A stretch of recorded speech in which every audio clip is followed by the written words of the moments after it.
तो हेलो, आपका स्वागत है हमारे चैनल में रवि क्लासेस। तो आज जैसे ही आपका पेपर स्टार्ट होने वाले हैं मिड टर्म के, तो हमने सोचा आज मैथ्स के ऊपर क्लास लेते हैं। मैथ्स का पेपर दूसरा ही है तुम्हारा। तो 9th क्लास का सबसे पहला चैप्टर है तुम्हारा नंबर सिस्टम। उसके कुछ इंपॉर्टेंट टॉपिक्स जान लेते हैं जिससे एग्ज़ाम में क्वेश्चन आते हैं। चलो, तो पहले चैप्टर में टॉपिक्स हैं क्या क्या। मेनली है तुम्हारा रैशनलाइजेशन। तो सबसे पहले टॉपिक रैशनलाइजेशन को कवर करते हैं। तो आइए चलते हैं, पहले रैशनलाइज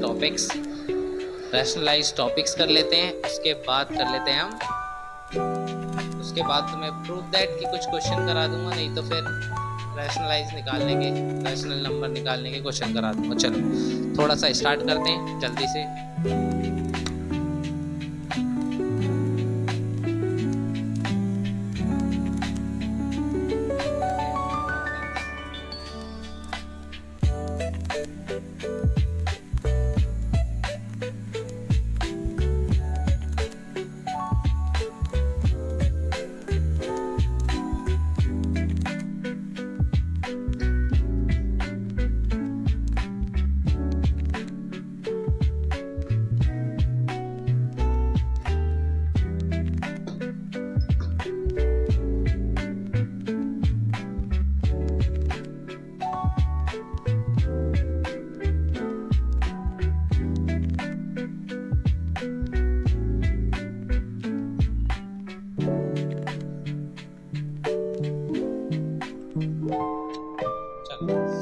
रैशनलाइजेशन का पहला जो क्वेश्चन है वो एनसीईआरटी से ही मैंने लिया है, क्योंकि एनसीईआरटी से क्वेश्चन पूछे जाते हैं।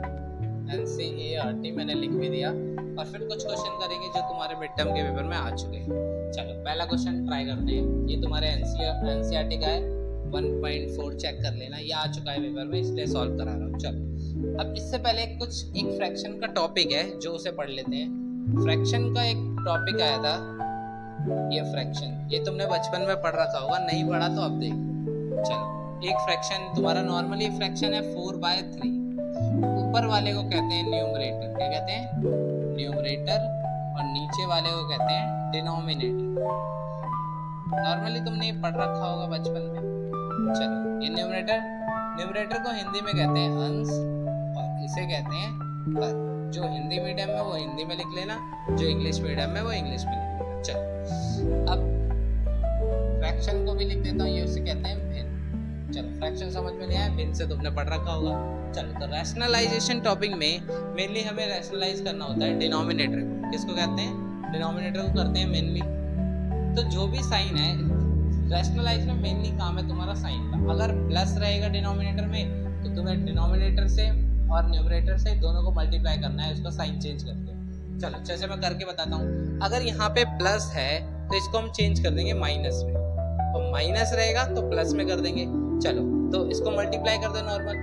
1/√5 या प्लस का √2 है, ये क्वेश्चन था। मल्टीप्लाई कर देंगे √5, साइन चेंज कर दो -2। अपॉन में ऊपर मल्टीप्लाई किया है, मैथ्स का रूल है, नीचे भी मल्टीप्लाई करना पड़ेगा। तो √5 और यहाँ पे माइनस का √2। चलो आगे करो, क्वेश्चन यहाँ करा देते हैं। अब नॉर्मली इसमें मल्टीप्लाई करना है, एक को किसी भी चीज से मल्टीप्लाई करोगे तो वही आ जाएगा। तो √5 माइनस का √2 आ गया है ऊपर में न्यूमरेटर में। डिनोमिनेटर में क्या आ जाएगा? √5 प्लस का √2, और इसको हम मल्टीप्लाई कर देंगे √5 माइनस के √2 से। ये तो हो गया तुम्हारा मल्टीप्लिकेशन। अब तुम देखो, यहाँ पे एक फॉर्मूला लग रहा है जो मैं यहाँ पे लिख देता हूँ। एक फॉर्मूला है तुम्हारा, तुमने पढ़ रखा होगा अभी सेकेंड चैप्टर में। तो एक फॉर्मूला है a² - b² का। ये होता है a + b और होता है a माइनस का b नॉर्मली। ठीक है, अब चलो कर दो मल्टीप्लिकेशन। √5 माइनस का √2, न्यूमरेटर तो ये आ गया। अब क्या करना है? अब देखो, √5 एक बार प्लस का, एक बार माइनस का है।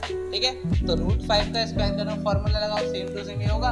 तो √5 का स्क्वायर कितना होता है? इसको मैं लिख सकता हूँ √5 का स्क्वायर माइनस में √2 का स्क्वायर, ऐसे लिख सकता हूँ मैं। इसको आगे सॉल्व करो, तो ऊपर वाले को करेंगे तो √5 माइनस का √2 हो जाएगा, अपॉन में √5 का स्क्वायर करेंगे तो इसका मतलब होता है √5 मल्टीप्लाई √5। जब √5 को √5 से मल्टीप्लाई करते हैं तो ये 5 आता है। कितना आता है?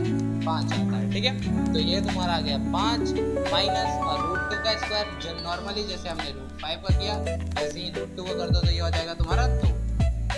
अब तुम्हारा नॉर्मली आ गया, अब इसको सपोर्ट कर दो, यहाँ पे आ गया 2, तो रूट 5 माइनस का रूट 2 अपॉन में तुम्हारा आ गया 5 में से 2 गए कितने बच गया 3। नॉर्मली ये तुम्हारा हो गया डिनोमिनेटर का रैशनलाइजेशन, ठीक है। हिंदी में इसको कहते हैं परिमेयकरण। क्या कहते हैं? परिमेयकरण। ये क्वेश्चन 90 to 95% पेपर में पूछा जाता है, तो इसको इम्पोर्टेंट टॉपिक है तो करके जाना, ठीक है। एक क्वेश्चन मैं तुम्हें पेपर का भी करा देता हूँ जिससे तुम्हें और क्लैरिटी हो जाए तुम्हारा, ठीक है। एक क्वेश्चन और कर लेते हैं जो एग्जाम्स में तुम्हारे आ चुके हैं। चलो 1 मिनट।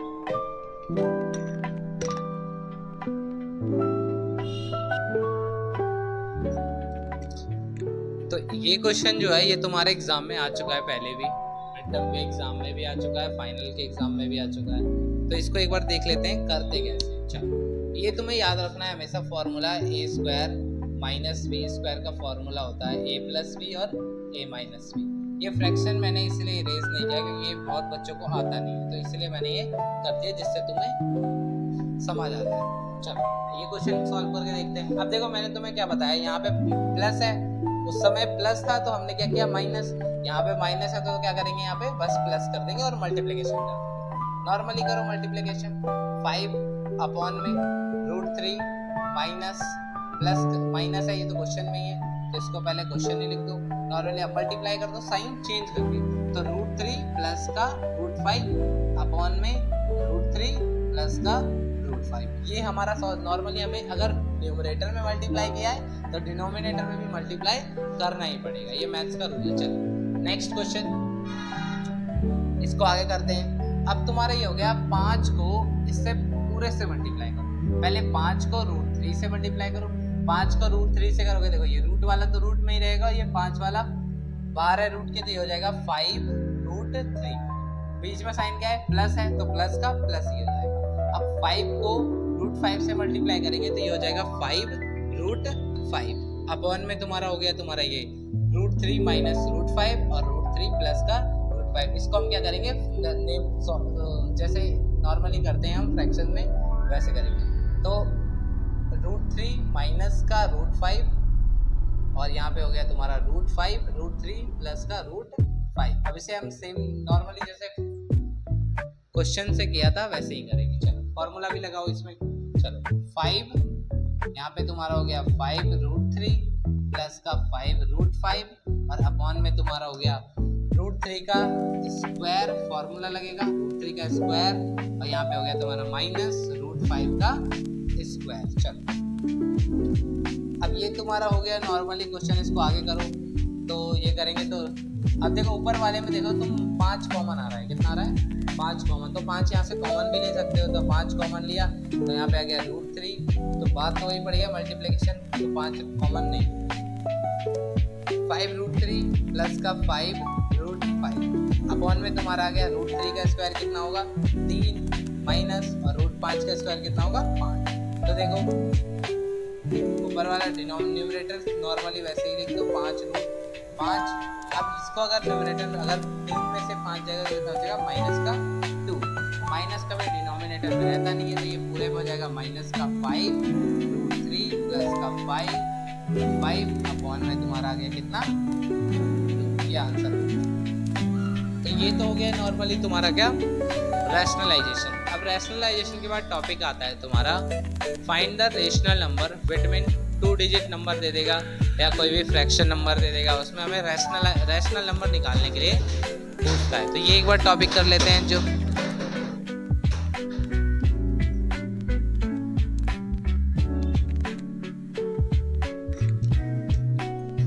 ये है तुम्हारा क्वेश्चन फाइंडिंग रैशनल नंबर। अब रैशनल नंबर हम इससे फाइंड करेंगे तो निकालना तुम्हें आना चाहिए नॉर्मली सबसे पहले मल्टीप्लिकेशन। चलो अब निकालते हैं तुम्हारा इसका रैशनल नंबर कैसे निकालते हैं। सबसे पहले हमें मैच करना होता है कि इसका डिनोमिनेटर मैच कर रहा है या नहीं कर रहा है, तो पहले डिनोमिनेटर को मैच करवाना पड़ेगा किसी भी by using multiplication and division से भी कर सकते हो वैसे। चलो अब मल्टीप्लिकेशन इसका ये क्वेश्चन तुम्हारा NCERT का है। किसका है? NCERT। और ये क्वेश्चन इंपॉर्टेंट है, ये एग्जाम में पूछा जाता है। चलो करते हैं इसको ट्राई। अब देखो इसका हमें डिनोमिनेटर, सबसे पहले हमें डिनोमिनेटर सेम करना था। इसका ऑलरेडी डिनोमिनेटर सेम है, तो इसका डिनोमिनेटर हमें सेम करने की जरूरत नहीं है। हमें चाहिए कितने? हमें मान लो इसमें बोला गया हो 5 निकालना है। किसका निकालना है? 5 rational number. 5 rational number find करना है, यानी कि 5 परिमेय संख्या निकालना है। तो हम क्या करेंगे? 5 से मल्टीप्लाई करेंगे। और अगर 6 बोला है तो एक ज्यादा, 5 है सॉरी, एक ज्यादा लेना।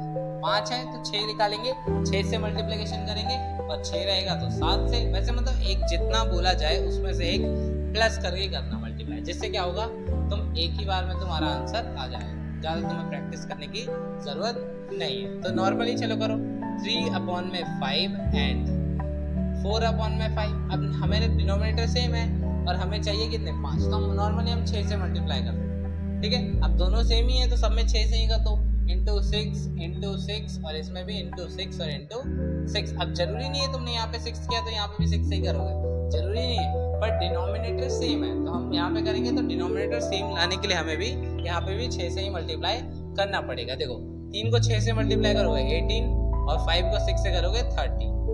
एंड अब देखो 4 को 6 से करो 24, और 5 को 6 से करो 30। देखो डिनोमिनेटर सेम है। अब बताओ 5 रैशनल नंबर निकालो। तो 5 ने रैशनल नंबर यानी कि 5 परिमेय संख्या, 5 परिमेय संख्या इज इक्वल टू, तो देखो 18 है तो पहले 19/30, एक फिर 20/30, तो फिर तुम्हारा हो गया 21/30, 3 फिर 22/30, इसका 23/30। ज़्यादा नहीं लिखना, 5 बोला है तो 5 ही लिखना है, ज़्यादा नहीं लिखना है। ये तुम्हारा था जो NCERT का क्वेश्चन था, नॉर्मली जो हमें क्वेश्चन करना था।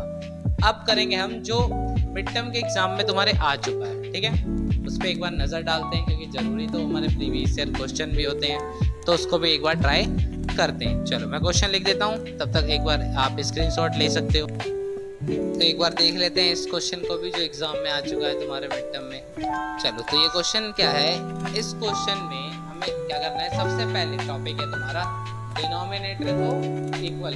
चलो डिनोमिनेटर इक्वल है इसके अंदर, देखो इसके अंदर डिनोमिनेटर इक्वल तो नहीं है, तो इसको हमें इक्वल करना होगा। तो देखो सबसे पहले क्या करेंगे, अगर ये 5/7 है, ये 9/11, तो डिनोमिनेटर को सेम करने के लिए इसको 7 से मल्टीप्लाई कर देंगे और इसको 11 से मल्टीप्लाई कर देंगे। अब नीचे 7 से मल्टीप्लाई किया तो ऊपर भी 7 से ही करना पड़ेगा, नीचे 11 से किया तो यहाँ पे नीचे भी ऊपर भी 11 से ही करना पड़ेगा। तो 5 को हमें निकालना कितना? देखो हमें निकालना उससे मतलब नहीं है, हमें डिनोमिनेटर पहले निकालना है। मान लो 6 रैशनल नंबर बोला है निकालने के लिए, तो 6 रैशनल नंबर तो यहाँ से भी निकल जाएगा ना, मेनली हमें निकालना है।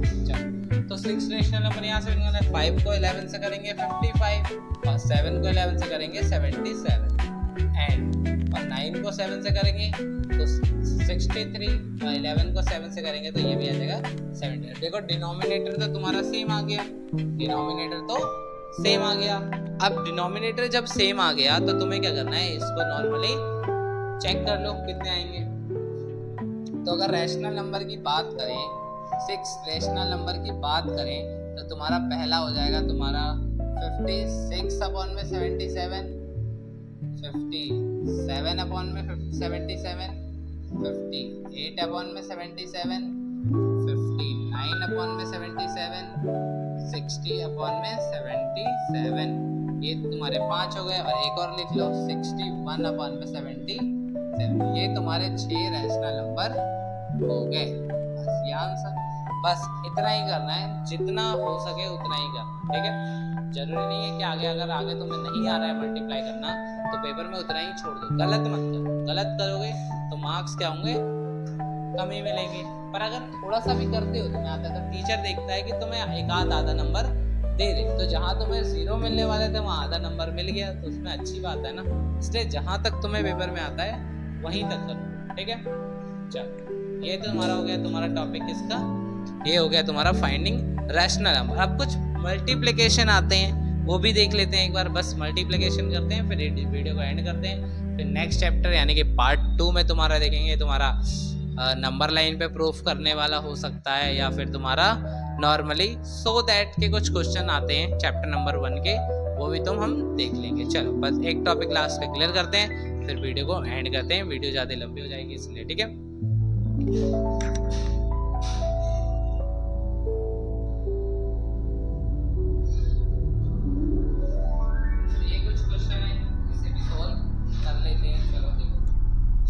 ये कुछ क्वेश्चन है, कर लेते हैं सॉल्व इसे भी। तो ये तुम्हारा है रूट मल्टीप्लिकेशन। अब एग्जाम में तुम्हें नॉर्मली मल्टीप्लाई तो देगा नहीं, तुम्हें इसमें दे देगा रूट। क्या दे देगा? रूट। तो मैंने यहाँ पे कॉन्सेप्ट, अगर मैंने पिछले क्वेश्चन में करवाया है कि रूट 5 को अगर रूट 5 से मल्टीप्लाई करेंगे तो रूट हट जाता है, यानी कि आंसर कितना आ जाएगा? 5। चलो तो इसको सॉल्व करो। तुम्हें क्या करना है, रूट वाले टर्म को रूट वाले से ही मल्टीप्लाई करना है, और जो नॉर्मली टर्म्स है उसको नॉर्मली टर्म से ही मल्टीप्लाई करना है। देखो 5 को पहले करो 2 से, 5 दूनी 10, ठीक है। और रूट यानी कि तुम नॉर्मली लिख लो पहले 5 इंटू 2, और रूट वाले को रूट मल्टीप्लाई यानी कि रूट 2 यानी मल्टीप्लाई रूट 6 और मल्टीप्लाई रूट 3। तो देखो 5 को 2 से करोगे तो 10 इंटू, और रूट 6 को रूट 3 से करोगे तो 6 दिया 18, रूट 18। अब यहाँ पे तुम्हारा जगह 10 रूट 18, ये तुम्हारा हो गया नॉर्मली आंसर, ठीक है। नेक्स्ट, अब मैंने यहाँ पे एक और क्वेश्चन दिया है तो इसको भी कर लो। अब देखो यहाँ पे तुम्हारा दिया है 5 रूट 3 का स्क्वायर, यानी कि 5 रूट 3 मल्टीप्लाई 5 रूट 3, ये तुम्हारा हो गया 5 रूट 3 का स्क्वायर। और यहाँ पे दिया है तुम्हारा 2 रूट 3 का, तो ये 2 रूट 3 इंटू 2 रूट 3 का, इसको नॉर्मली मल्टीप्लिकेशन बीच में मल्टीप्लाई है। अब तुम्हें क्या करना है, 5 को पहले एक ब्रैकेट को पहले सॉल्व करो। 5 को करेंगे 5 से 25, और रूट 3 को रूट 3 से करेंगे तो कितना हो जाएगा? ये 3, ठीक है, इंटू रूट 2 को 2 से करेंगे 4 हो जाएगा, और रूट 3 को रूट 3 से करेंगे, और रूट 3 को रूट 3 से करेंगे तो हो जाएगा 3।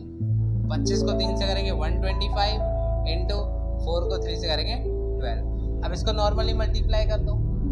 12 को 5 से करोगे 60, 60 का 0 कैरी रहा 6, 12 टू जा 24, 24 यानी कि 0 यानी कि बच जाएगा 3, 12 1 जा 12, 12 3 जा 5 यानी कि 1500 तुम्हारा क्या हो गया? आंसर। ये तुम्हारा बन गया तुम्हारा नॉर्मली रूट मल्टीप्लिकेशन का। चलो मिलते हैं नेक्स्ट वीडियो में।